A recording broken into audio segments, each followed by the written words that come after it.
Good morning students, केडीआरएस के online class में आप सभी का हार्दिक अभिनंदन। अपन का टॉपिक चल रहा था correct form of the verb. उस टॉपिक को अपन और आगे बढ़ाते हैं। आज देखिए, आज अपन पढ़ेंगे पास्ट परफेक्ट टेंस। इसको अपन एडवर्ब के आधार पर पढ़ेंगे और इसमें जो नियम है उसके आधार पर अपन पढ़ेंगे। तो देखो, इसमें ज़्यादा बड़ा टेंस नहीं है। इसमें जो एडवर्ब्स हैं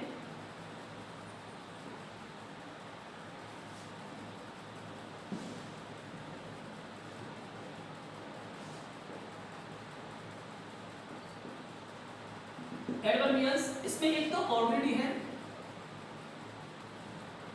एक बिफोर और एक आफ्टर। लेकिन 10th क्लास के एग्जाम के हिसाब से ये जो टेंस है ये इंपॉर्टेंट टेंस है।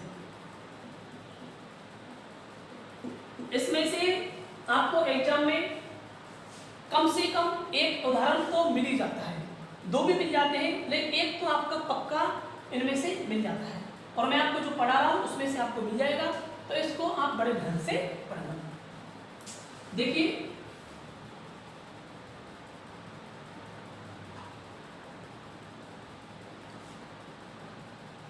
पढ़ाने से पहले मैं आपको एक चीज और बता देता हूं उसमें कि बिफोर और आफ्टर। ऑलरेडी को अपन थोड़ा बाद में पढ़ेंगे, पहले बिफोर आफ्टर पढ़ लेते हैं।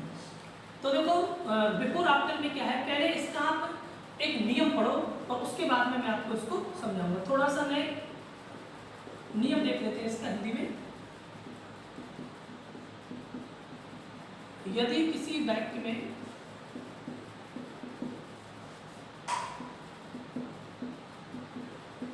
दो कार्य दे रखे हैं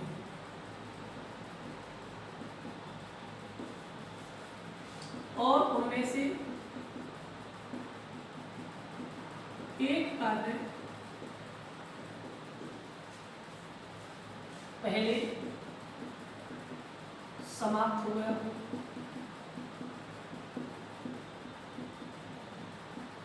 और दूसरा कार्य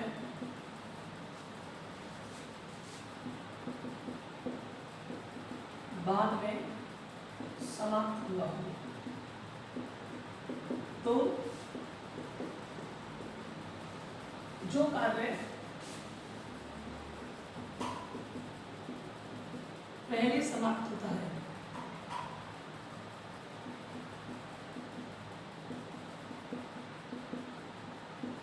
उसमें पास्ट परफेक्ट टेंस मतलब हेड प्लस V3 एवं जो कार्य बाद में समाप्त होता है उसमें पास्ट इंडेफिनिट टेंस मतलब V2 का प्रयोग किया जाता है। ये देखिए, यदि किसी वाक्य में दो कार्य दे रखे हैं और उन दोनों कार्यों में से एक कार्य तो पहले समाप्त हो गया और दूसरा कार्य बाद में समाप्त हुआ हो, तो जो कार्य पहले समाप्त हुआ है उसमें हेड प्लस V3 का प्रयोग करेंगे और जो कार्य बाद में समाप्त हुआ है उसमें बल्कि सेकंड फॉर्म का प्रयोग करेंगे। ठीक है, जैसे इसको शॉर्ट में देख लो, कितने कार्य हैं? दो कार्य हैं। इन दो कार्यों को मैंने डिवाइड कर दिया, एक कार्य में और दूसरे कार्य में। इन कार्यों की विशेषता क्या है कि एक कार्य तो पहले समाप्त होता है और दूसरा कार्य बाद में समाप्त होता है। तो सिंपल सी बात है, जो कार्य पहले समाप्त हुआ उसमें हेड प्लस V3 लगा दो और जो कार्य बाद में समाप्त हुआ उसमें वर्ब की सेकंड फॉर्म लगा दो, चाहे बिफोर हो या आफ्टर हो। कंजक्शन क्या आते हैं? बिफोर या आफ्टर। आपको तो बस एक ही बात ध्यान रखना है, जो कार्य पहले समाप्त हुआ है उसमें हेड प्लस V3 का प्रयोग करना है, चाहे बिफोर का प्रयोग हो या आफ्टर का प्रयोग हो। ठीक है, अब देखो इसको पढ़ लेते हैं।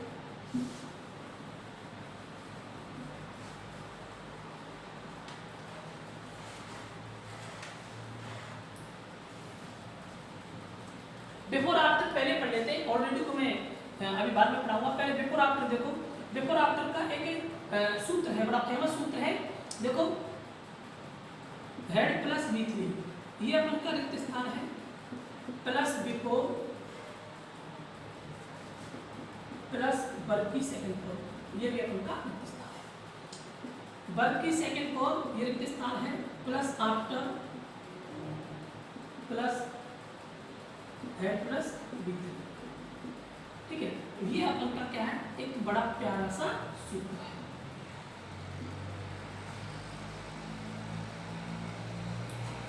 Head plus B3 plus before plus B2 plus after plus head plus B3, मतलब बिफोर से पहले रिक्त स्थान होता है तो हेड प्लस B3 भरना है, बिफोर के बाद में होता है तो B2 भरना है, आफ्टर के पहले रिक्त स्थान होता है तो B2 भरना है, और आफ्टर के बाद में रिक्त स्थान होता है तो हेड प्लस B3 भरना है। अब नियम भी इसमें देख लो, इसमें हेड प्लस B3 पहले आ रहा है, इधर बाद में आ रहा है, इसमें B2 बाद में आ रहा है, इसमें पहले आ रहा है, तो कभी कभी क्या कंफ्यूजन हो जाता है एग्जाम में। तो अपन को याद करने की ट्रिक मैं आपको बता देता हूँ। देखो बिफोर का मतलब होता है पहले और आफ्टर का मतलब होता है बाद में, ये जानते होंगे। बिफोर का मतलब पहले और आफ्टर का मतलब बाद में। तो अपन को ध्यान रखना है कि बिफोर से पहले क्या, बिफोर से पहले और आफ्टर के बाद हमेशा हेड प्लस B3 आता है। क्या बोला, बिफोर से पहले और आफ्टर के बाद हमेशा हेड प्लस B3 आता है और अगल बगल में B2, ठीक है। अब इसके एग्जांपल देखते हैं, इसको मैं एडिट कर रहा हूं। बड़ा फेमस एग्जांपल है,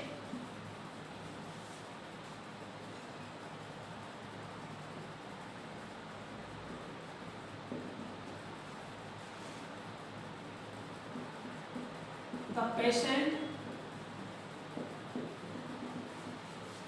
died before the doctor come। दो रिक्त स्थान भरवावे तो भी कोई प्रॉब्लम वाली बात नहीं है, और एक भरवावे तो भी कोई प्रॉब्लम वाली बात नहीं है। अपन को तो यही ध्यान रखना है कि बिफोर से पहले हेड प्लस B3 आता है और बिफोर के बाद में B2 आता है। तो देखो भर देते हैं, बिफोर, ये रहा बिफोर, बिफोर के पहले भरवा रहा है तो हेड प्लस B3 भरो, हेड प्लस वर्ग की थर्ड फॉर्म DIUD। इधर देखो बिफोर के बाद में भरवा रहा है तो वर्ग की सेकंड फॉर्म भरो, क्या कम की सेकंड फॉर्म क्या होती है, के, ठीक है। और देखो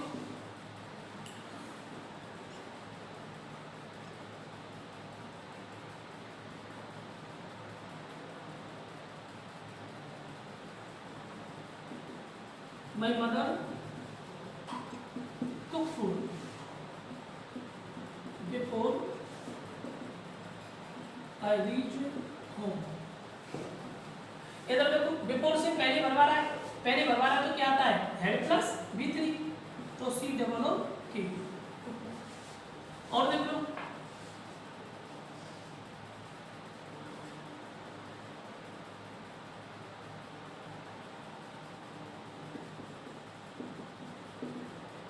the Christ had worshipped before I enter temple। मंदिर में प्रवेश करने से पहले पुजारी पूजा कर चुका था, है। तो देखो यहाँ पर बिफोर के बाद में भरवा रहा है, बिफोर के बाद में भरवाता तो क्या आता है, वर्ब की सेकंड फॉर्म, ठीक है। और उदाहरण देख लो,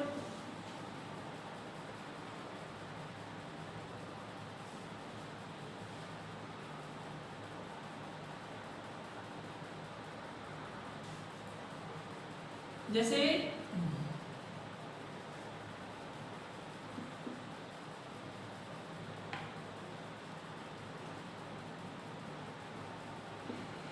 my father returned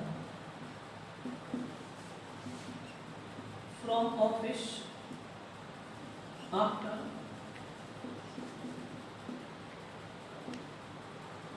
I reached हूँ। बिल्कुल भी बैंड नहीं लगाना है। यहाँ पर देखो आफ्टर आ रहा है, क्या आ रहा है आफ्टर, आफ्टर के पहले भरवा रहा है कि बाद में भरवा रहा है, पहले भरवा रहा है, पहले आफ्टर से पहले भरवाते तो वर्ब की सेकंड फॉर्म आती है। तो यहाँ पर क्या करेंगे, रिटर्न। ठीक है, और देख लो,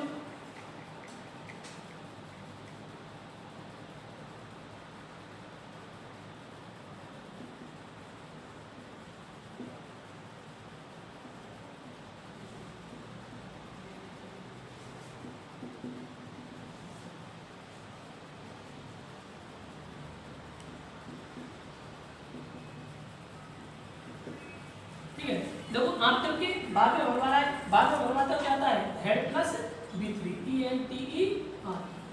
ठीक है, ये अपन का बिफोर आफ्टर वाला होगा, सिंपल है, कोई प्रॉब्लम वाली बात इसमें नहीं लगती है। मेरे को समझ में नहीं आया तो बार बार इस वीडियो को देखना। अब इसमें एक एडवर्ब रह गई थी अपन की ऑलरेडी, उसको देख लेते हैं।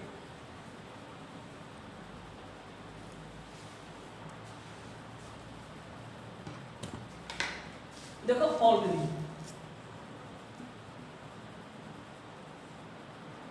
ये ऑलरेडी थोड़ा कंफ्यूज करने वाला वर्ड है, क्योंकि इसके साथ में अपन के दो टेंस आते हैं। कितने टेंस आते हैं, दो। एक तो इसके साथ में है अपॉन हैज प्लस वर्ब का प्रयोग होता है, और एक इसके साथ में हेड प्लस वर्ब का प्रयोग होता है। अब प्रॉब्लम वाली बात यह है कि एग्जाम में सेंटेंस आ गया और उसमें ऑलरेडी आ गया, तो अपन have upon has plus verb third भरे या हेड प्लस वर्ब थर्ड भरे। तो उसका सॉल्यूशन मैं आपको बता रहा हूं, उसको ध्यान से देखना। यदि किसी सेंटेंस में ऑलरेडी आता है, क्या आता है, ऑलरेडी आता है, और उस सेंटेंस में कोई पास्ट सूचक शब्द नहीं है, कोई भी पास्ट सूचक शब्द नहीं है, तो आपको have upon has plus verb third भरना है। और यदि सेंटेंस में पास्ट सूचक शब्द है, पास्ट सूचक शब्द, पास्ट इंडिकेटिंग वर्ड है, तो आपको हेड प्लस वर्ब थर्ड का प्रयोग करना है। पास्ट सूचक शब्द जैसे कोई बी टू आ सकती है, या बाजवर आ सकता है, ठीक है, या कोई भी एडवर्ब आ जाएगी आपकी, पास्ट से, पास्ट की जो एडवर्ब होते हैं उनमें से कोई एडवर्ब आ जाएगी, तो उस उनमें आपको क्या करना है, हेड प्लस B3। उदाहरण देख लेते हैं। जैसे मैंने एक सेंटेंस लिखा, रीता my cousin,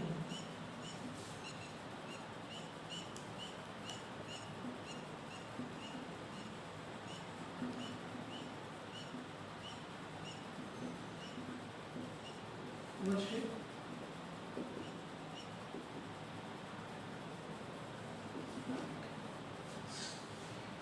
एक उदाहरण और देखो,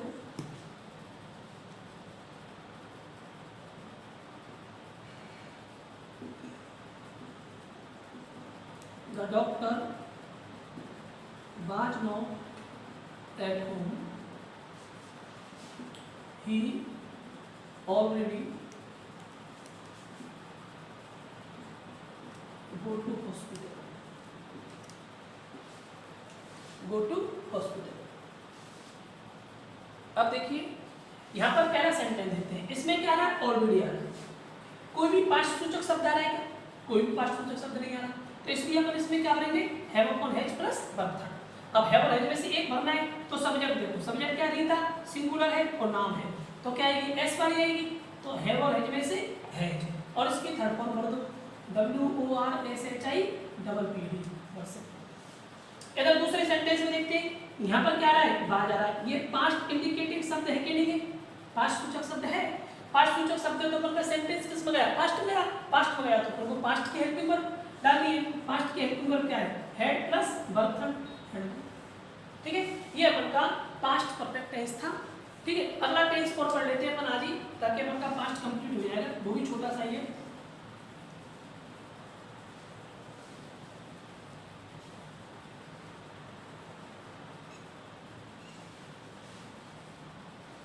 पास्ट परफेक्ट कंटिन्यूअस,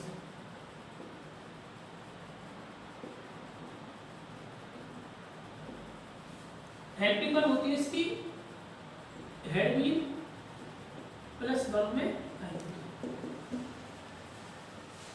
एडवर्ब।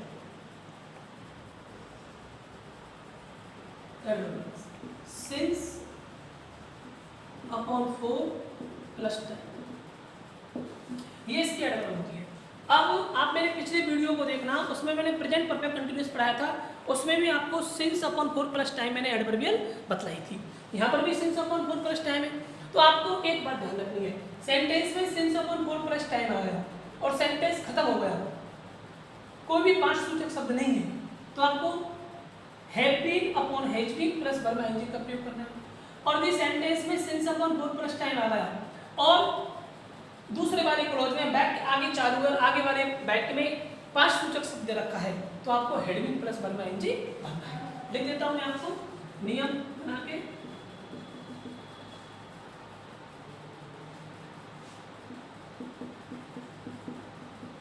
यदि किसी वाक्य में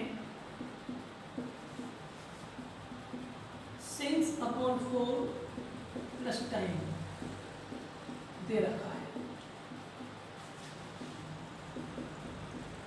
और वाक्य समाप्त हो गया, तो have been upon has been plus verb में आईएनजी का प्रयोग करते हैं। लेकिन यदि बाइक आगे चालू है और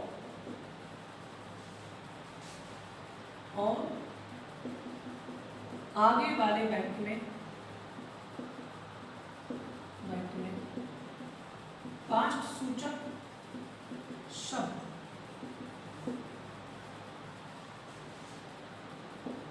दे रखा है, तो हैड बीन प्लस वर्ब में आईएनजी का प्रयोग करते हैं। क्लियर? अब देखो उदाहरण देख लेते हैं इसके।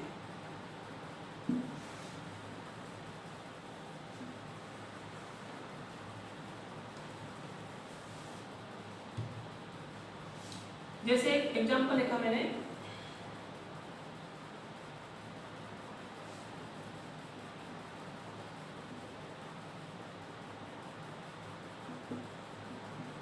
कविता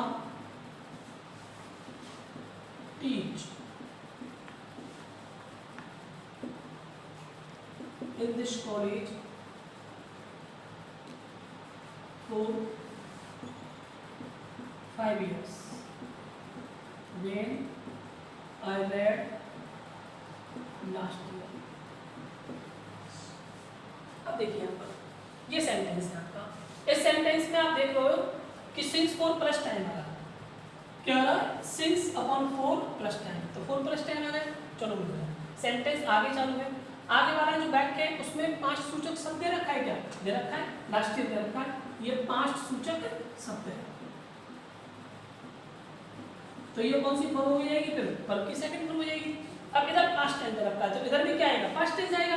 कविता के अकॉर्डिंग क्या जाएगा? हैड बीन, सबके साथ ही हैड बीन आता है, हैड बीन और टीच। क्लियर? ये अपन का क्या था? पास्ट परफेक्ट कंटीन्यूअस टेंस था। अब अपन का प्रेजेंट कंप्लीट हो गया और पास्ट कंप्लीट हो गया। अब आपको जो मैं अगला वीडियो बनाऊंगा उस वीडियो में आपको प्रेजेंट और पास्ट दोनों से एक्सरसाइज मिलेगी। अब ये टॉपिक अपन का खत्म होने वाला है, इसमें फ्यूचर टेंस हो रहा है और उसके कुछ स्पेशल रूल्स और रहे हैं।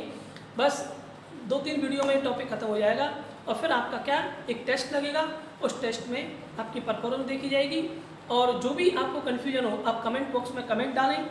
दूसरी बात, आप जो भी मैं आपको एक्सरसाइज देता हूँ उन एक्सरसाइजों को घर पर किया करो, व्हाट्सएप नंबर पर मेरे पर आप सेंड करना और मैं चेक किया करूँगा। अभी रेस्पॉन्स बहुत कम आ रहा है, तो आप ये रेस्पॉन्स दीजिए और व्हाट्सएप नंबर पर भेज दिया करो। ओके, धन्यवाद।